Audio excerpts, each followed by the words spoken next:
this computer. Okay. So we are starting this chapter 6, the last chapter, big data analytics. And we will learn what big data is and how it is changing the world of analytics. Okay. The motivation for and business drivers of big data analytics, challenges associated with it, and some of the technologies that I use with big data called Hadoop or MapReduce. We are not going into technical details of it, but just at least you need to know the name and very at a very early level, what these technologies are, and then a few more things, small things. So big data. So what is big data? Big data is still a little loose term, meaning that it may mean different things to different people with different backgrounds and interests.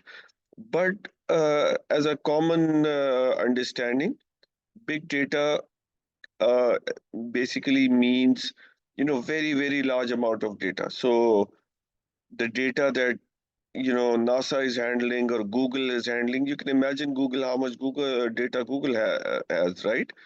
And CERN, do you know what CERN is? Anybody have heard about the CERN?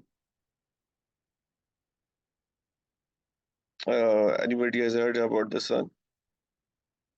CERN is just a very very big scientific institute in which so many different countries have joined together, and they are doing this nuclear research and this quantum research and all those things. So anyways, they are collecting huge amount of data, and not just in gigabytes but actually petabytes, not just even in terabytes, petabytes and zettabytes, and extremely large amount of data. Okay, so that kind of a volume we refer to as big data. Okay, so where does the big data come from?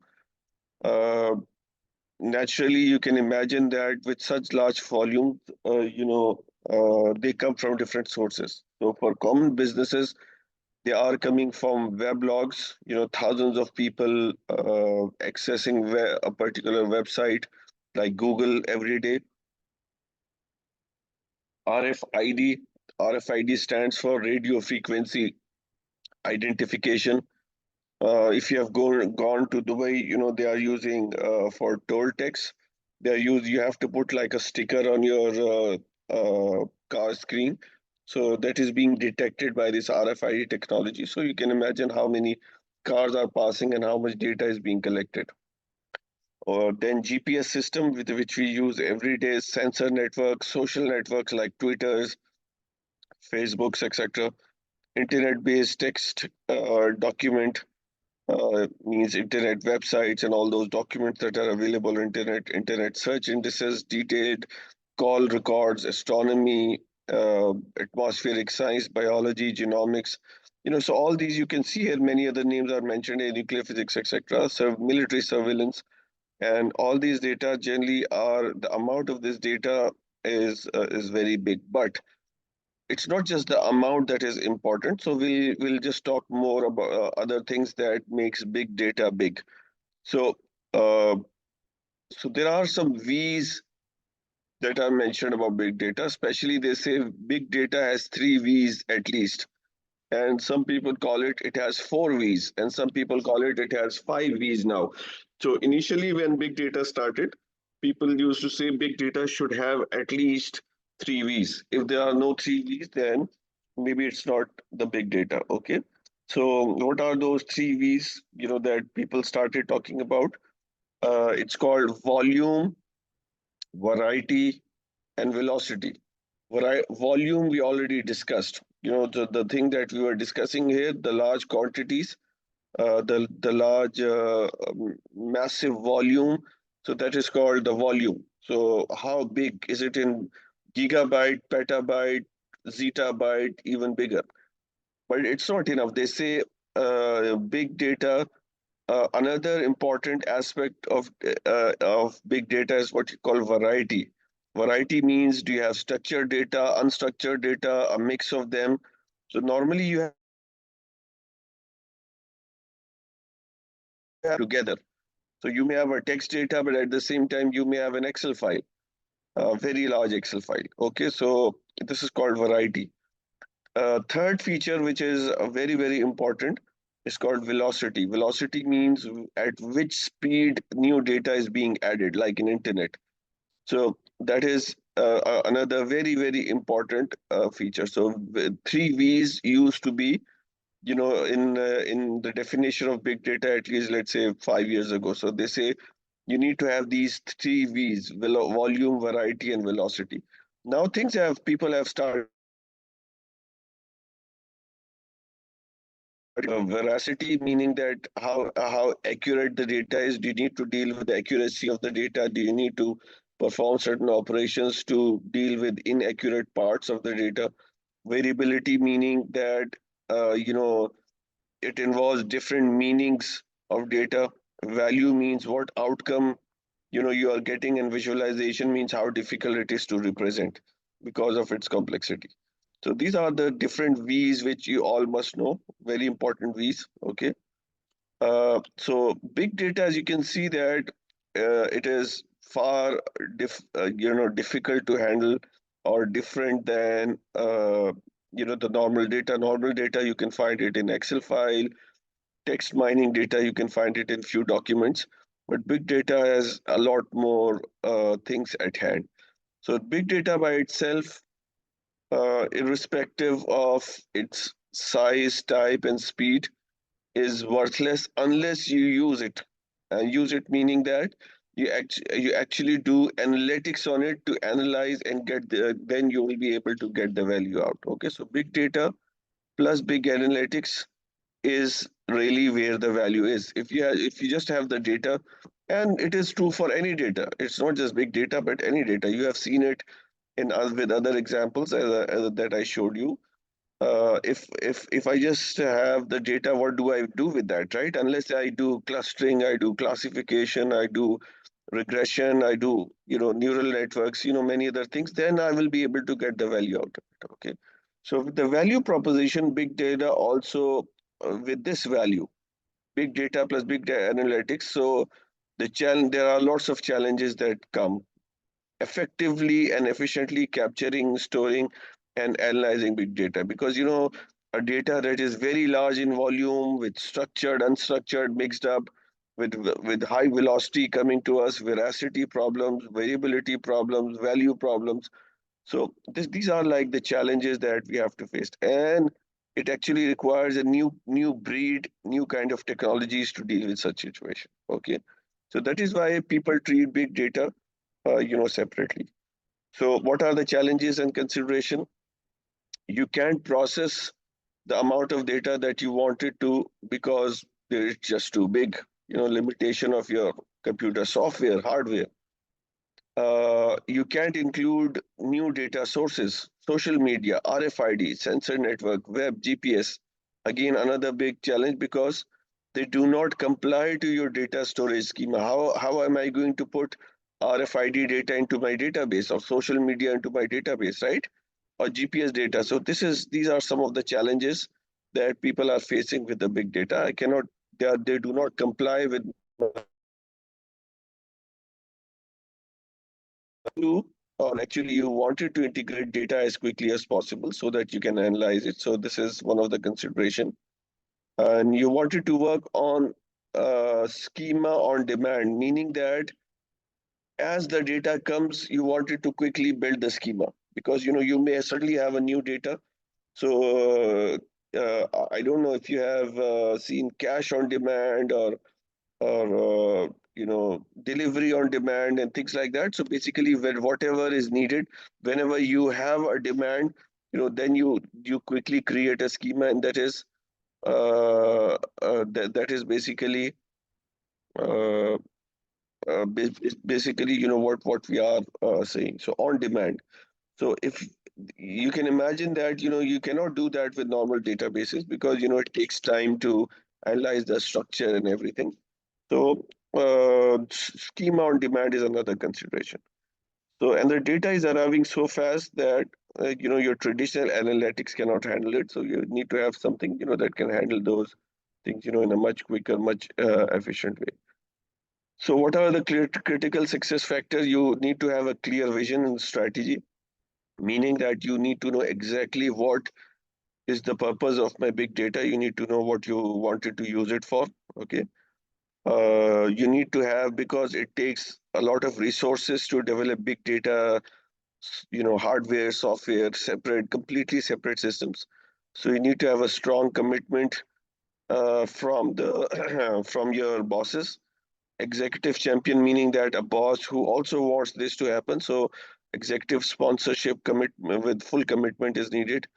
Your IT and business strategies need to be aligned together, and a fact-based decision-making culture, meaning that you want your decision making to be done based on data.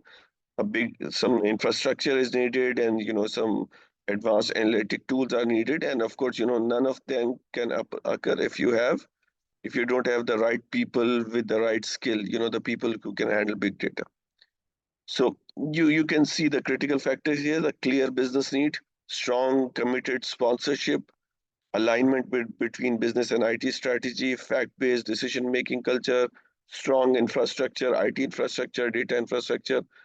You need to have the right tools and the people with the skill, and that's the only way. That's the only combination where you'll be able to make good use of the big data. Now, challenges, I already mentioned that simply data volume is a big challenge. The larger the data, how am I going to store it? How am I going to capture it?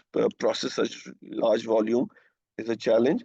Integration, because they are coming from different sources. So how quickly and at a reasonable cost I can integrate and put that data together. Processing capability, meaning that how quickly I can process this data and do analytics on it, and that's called stream analytics. The term is used for, as the data is coming, you're analyzing it. Another big aspect which we haven't discussed much in this course is called data governance. And you must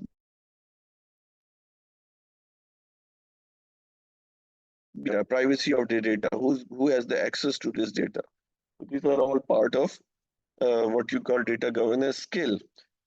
The people who normally handles big data, they are called data scientists. Not just data scientists. The data scientists are usually on the side of analytics. But then you need people with very skilled computer science people who can also know how to handle the storages and processing of the data.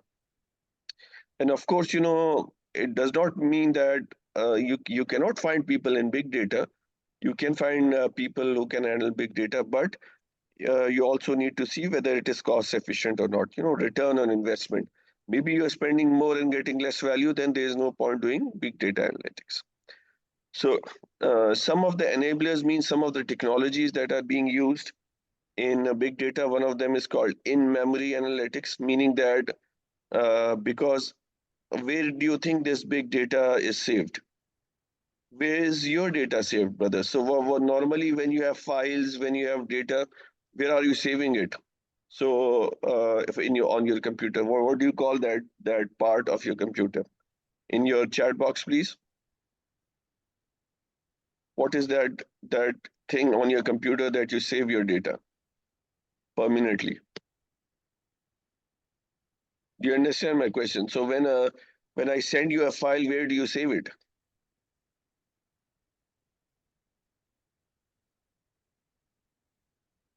Yes, brothers. Any one of you? Are you guys with me? Hamad, Hisham, Madi, Muhammad, Rashid.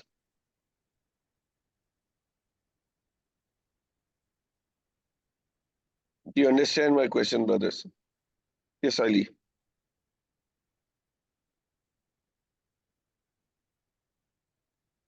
I can't hear you.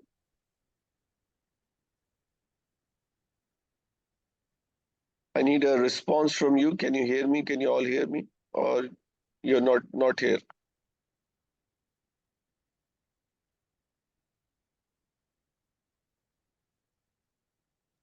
Yes, Doctor. Yes, Madi. So where do you save the file? Where do you save, the file when, for example, I send you this PowerPoint file, where do you save it? I can't see the screen. It's my internet is not very good. It's okay. Just tell me, where do you save the file when I send a file to you on your computer? You save Sorry, it on. doctor, I didn't hear you. I said whenever you receive a data, a file, a PowerPoint file, where do you save it? How do you save it? You save it on a In the hard, RAM, I think in the RAM, not in the RAM. You save it in actually a hard disk or SSD device. but he's through from the RAM to Yes, CPU. true from the RAM, but then permanently saved where? Hmm. On your hard disk, right? Or on an SSD. Yes, yes, in hardware. Yeah, but this is I'm saying that permanently. In big data analytics, it is permanently stored in RAM. So the computer is never turned off and everything goes in the RAM, and that is why it's called in-memory analytics. What is the advantage of that? Hard disks are usually very slow, but RAM is very fast. So it Um, everything goes into the RAM. And as you can imagine, your RAM, how big is your RAM on your computer?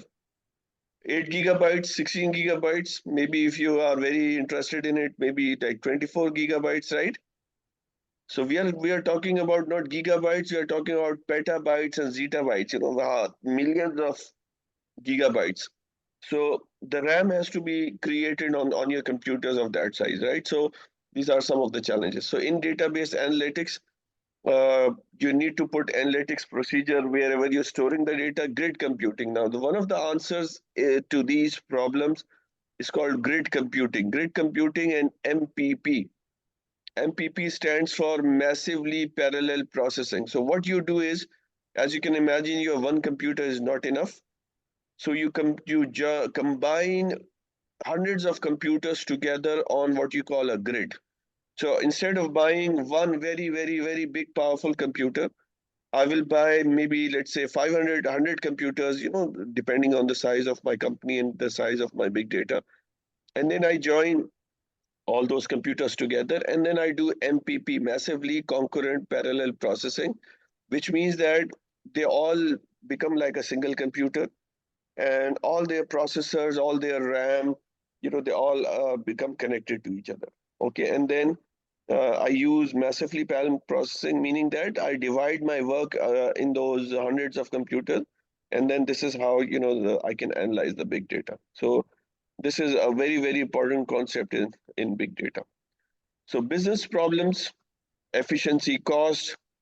Yeah, so companies are using it for brand management, revenue maximization, improving customer service, risk management, and many other applications are here.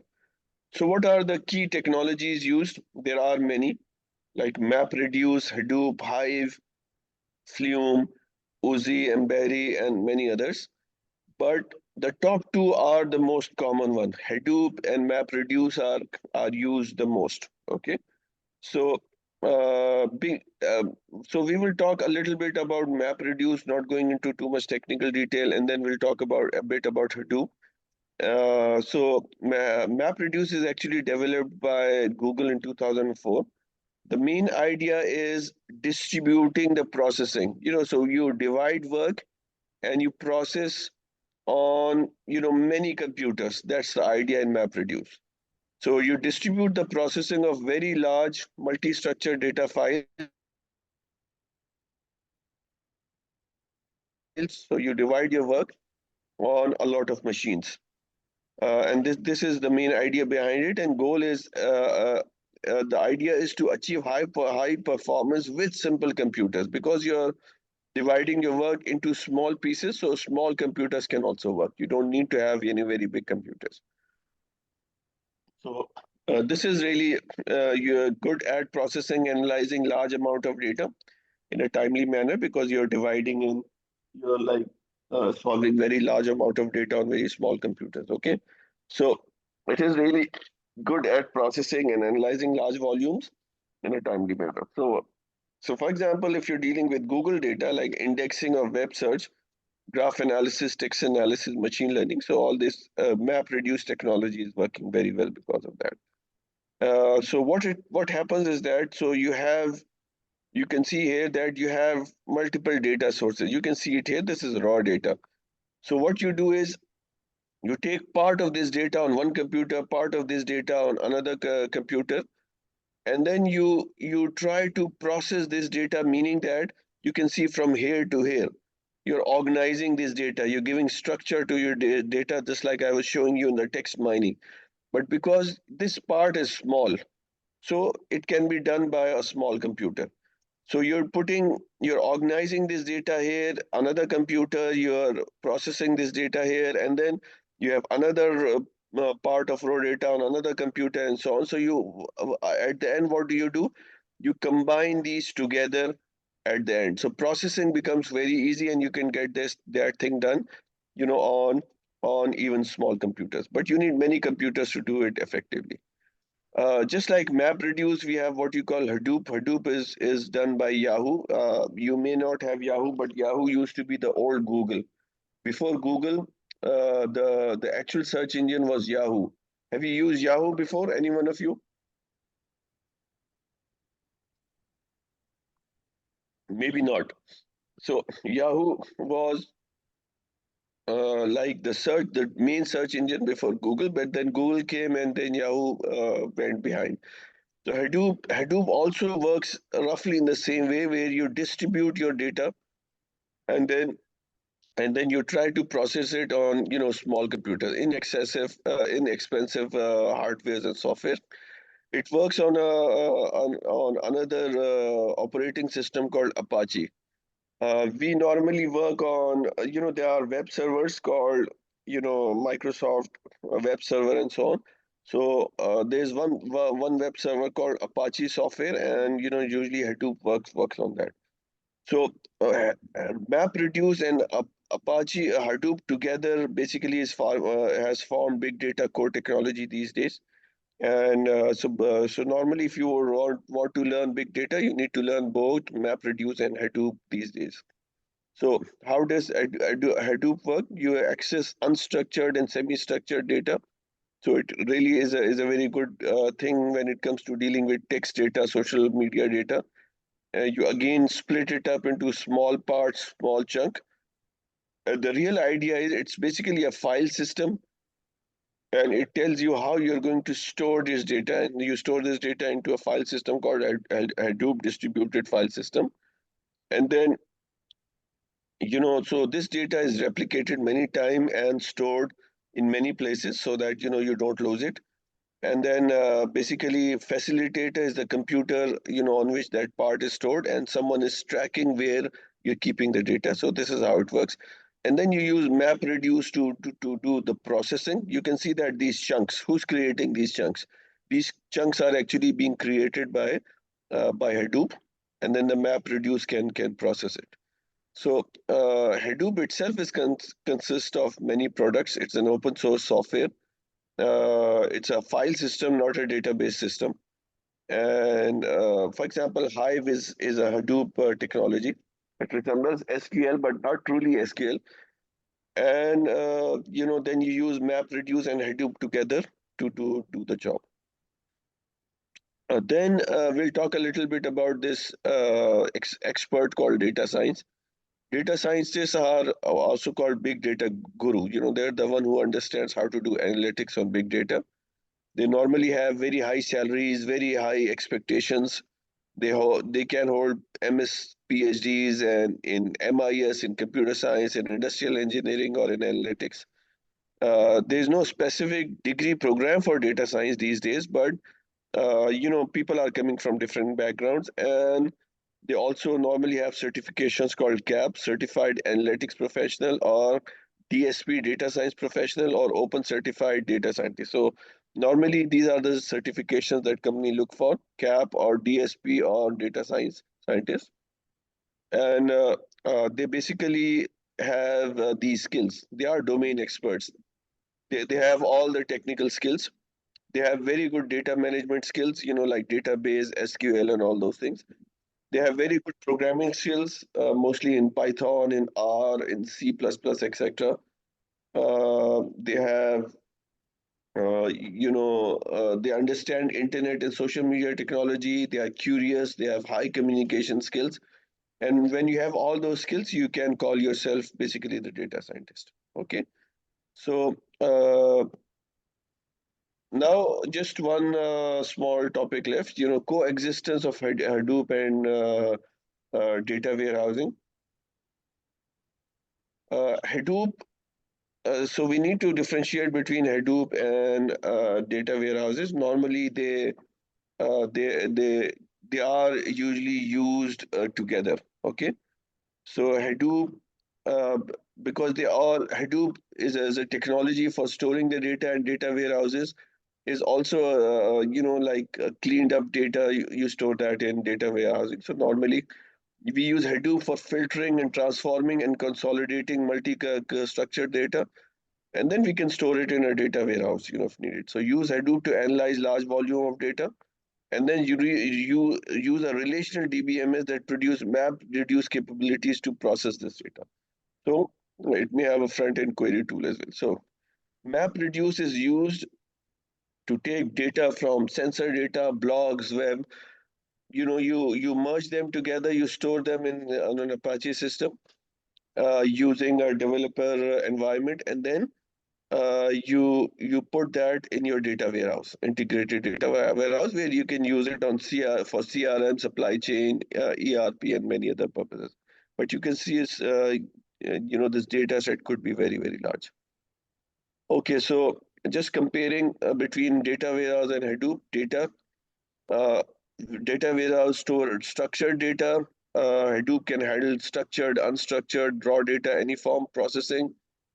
Usually done using schema on read, schema on write. So how you read it, and data warehousing is how you use it. That's the idea behind the difference between the two. So it is two different sides of the same thing.